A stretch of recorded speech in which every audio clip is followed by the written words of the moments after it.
তরকারি দেখে আবার অজ্ঞান হইও না। আমার তরকারি কালারটা আবার এরকমই।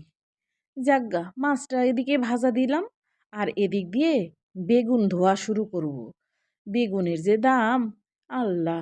এই বেগুন ছাড়া আবার খাইতেও পারি না। গোল বেগুন, বাবারে বাবা! 220 টাকা কেজি, মাথা নষ্ট। আবার চিকুন বেগুন দিয়ে আমি তরকারিও খাইতে পারি না। ওই তরকারি আমার মুখে আবার স্বাদ লাগে না।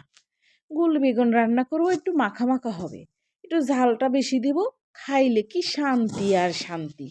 সাথে একটা টমেটো দিব, আর টমেটো আর আলুর সাথে মিক্স কইরা দিব একটু মটরশুঁটি। আপনারা আবার কইেন না এই সময় মটরশুঁটি পাইলাম কোত্থেকে। শুনেন, গত বছরের মটরশুঁটি ফ্রিজে তুইলা রাখছি, সারা বছর এইভাবে একটু একটু করে খাই।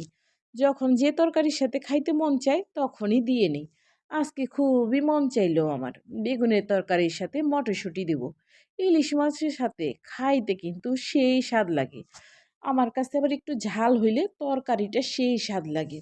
এই বেগুনের ভিতরে একটু যদি ঝাল না দেন তাহলে কিন্তু দেখতেও ভালো লাগবে না, খাইতেও ভালো লাগবে না। আমরা আবার একটু ঝাল খাইতেই বেশি পছন্দ করি। একটু জিরাও দিয়ে দিলাম।